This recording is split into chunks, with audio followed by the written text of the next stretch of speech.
Good morning, YouTube. Today is Wednesday, so you know what that means. It's a new Bible. Oh, I'm playing. It's a new story time.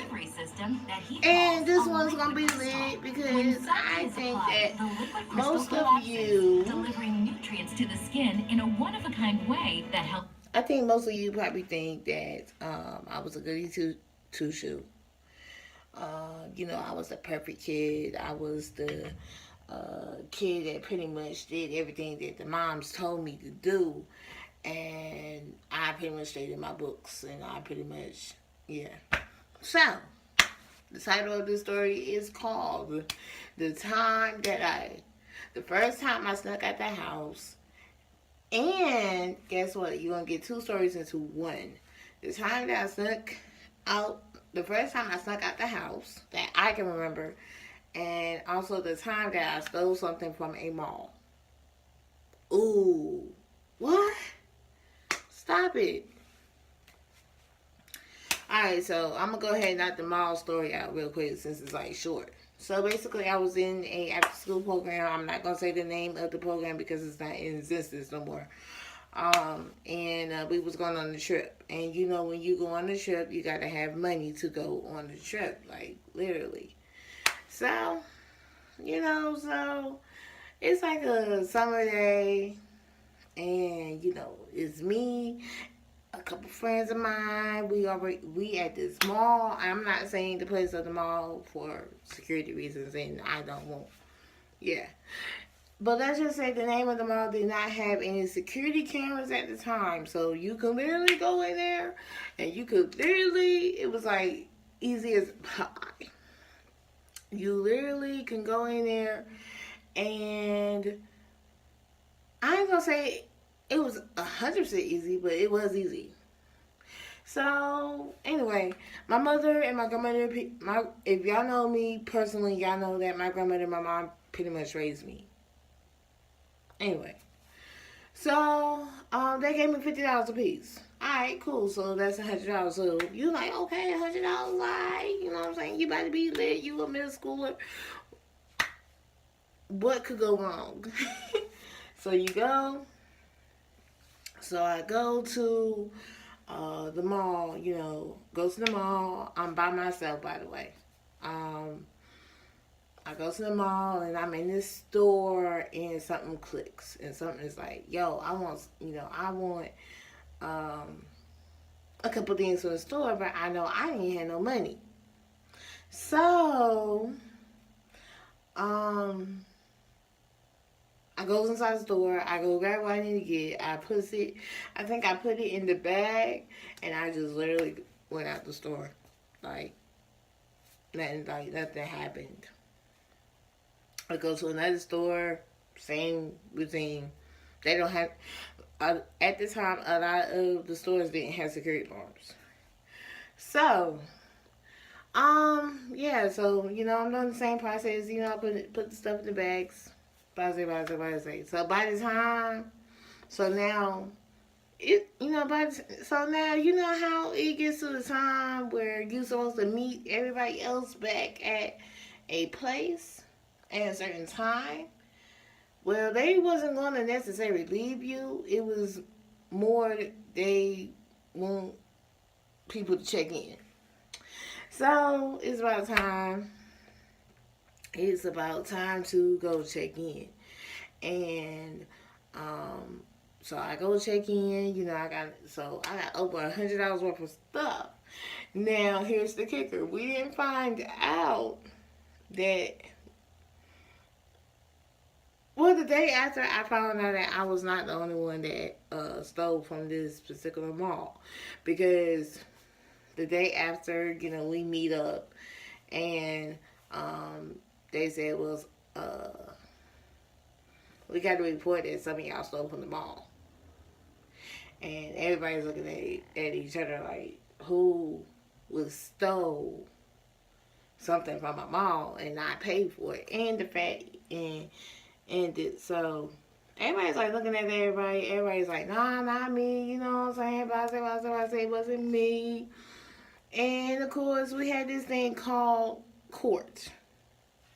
Basically, just like you go to court, you sit there, and you're gonna have some people. You're gonna sit there, and if they find you guilty, if you was an officer like I was at the time, you was gonna be either A, not be that officer no more, B, be on punishment to, you know, get your officer position back. And so everybody's trying to find out who stole. And of course, it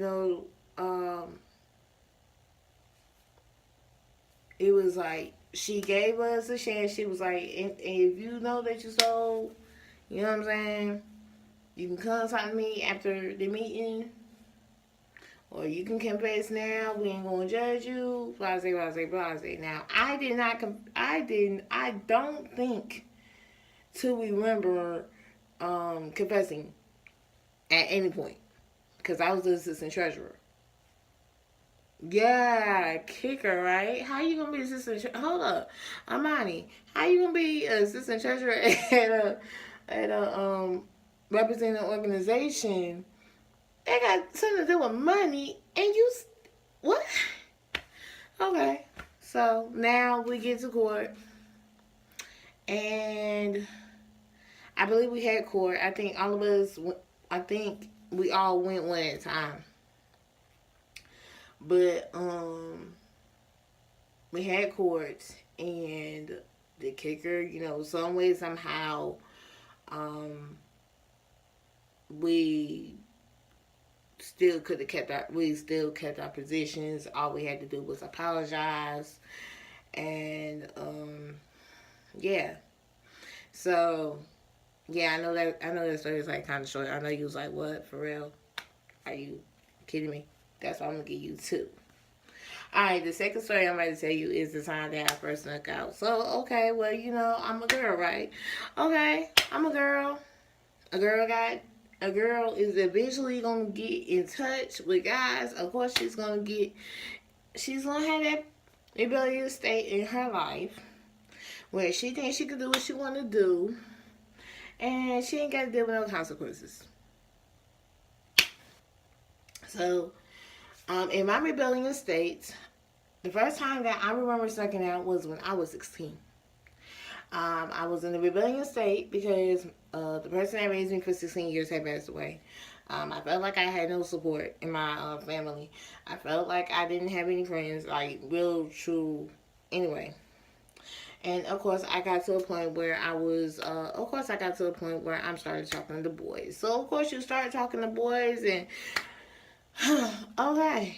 So, I was talking to this dude, and this dude, I think he lived in Texas at the time. I don't know where he lives at now. I'm not gonna say no names I'm not gonna say the screen name because I don't remember the screen name. But let's just say this dude, he charmed me. And if you remember Yahoo Messenger, that's how I talked to this dude. And yes, Yahoo Messenger is still on anyway. So, this dude had charmed me, and I'm thinking that I am in a relationship with this dude. And he was telling me he was going to come see me on such and such day. And on that particular day, I pretty much said, you know what, I'm going to meet this dude. But this is not the very first time that I actually snuck out. The very first time that I actually snuck out, it was due to a reason that my mother and me got in an argument.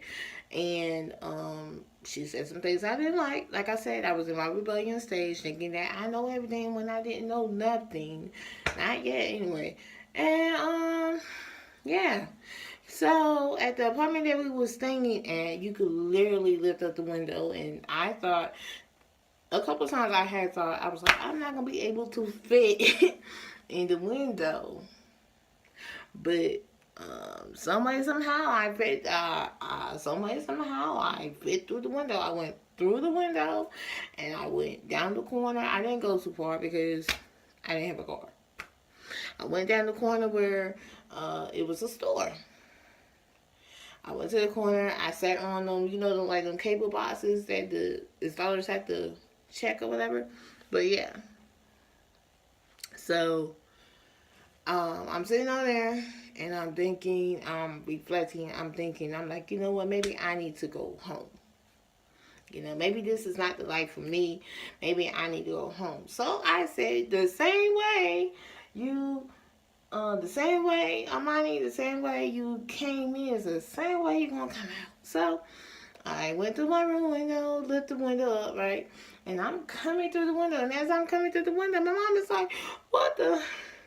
And she opens the door, and yet she sees me, you know, coming in the door. So, yeah, but it was pretty much it. I mean, I pretty much did what I wanted to do that night. You know what I'm saying? All I was really in the mood for was to go to the store, go and get me something to eat. You know what I'm saying? I was not thinking at the time to call any friends to come get me or whatever, because I didn't want to put them in that predicament where, you know, the parent feels like that they have to return me back home. And at the time, like I said, I was underage, and yeah, so the moral of both stories is the first story with the mall one. Do not steal. Well, now these days you can't. Now these days they make it hard for you to steal. But the moral of the story is, of course, after that incident, I ain't stole no more. Of course, don't steal. You know what I'm saying? Because stealing is one of the 10 commandments if you did not know. So, don't steal. That's the moral of that one. And the moral of this one here that I just told you, don't sneak out the house. Because if you sneak out the house, here's the moral. I'm about to get to the moral. I'm about to get to the kicker. Because you sneak out the house, you could have been killed. Something could have happened to you. Your parents gonna be crying because the police didn't went to the house. They're gonna be crying. Your family members probably gonna be acting like, maybe for your funeral, they gonna maybe acting like, depending on how close you are to them, they're gonna be acting like they're gonna start with the fake crying. So if you like this story, if you like both of my stories, press like. If you're new, subscribe. Every Wednesday is a new story. Okay? Now, I'm not saying every Wednesday you get 2 stories. Now, you might get 1, you might get 2, you get more than that. But I ain't trying to make this video no longer than I have to. So, see you later.